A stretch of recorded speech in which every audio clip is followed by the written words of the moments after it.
రే సికింద్రాబాద్ ముచ్చట మర్చిపోలేదు ఇంకా. అప్పుడే మళ్ళీ కొత్తగా మళ్ళొకటి వచ్చింది. మరో సరోగసి దందా. కుత్బులాపూర్లో అనుమతులు లేకుండా రహస్యంగా నిర్వహిస్తున్న తల్లి కొడుకులు. ఆడ తల్లి కొడుకులే, ఈడ తల్లి కొడుకులే.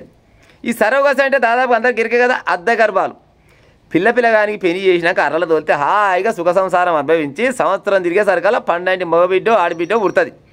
ఎత్తుకొని ముద్ద అయినా కానీ అదో హాయిగా ఉంటుంది, మజా ఉంటుంది.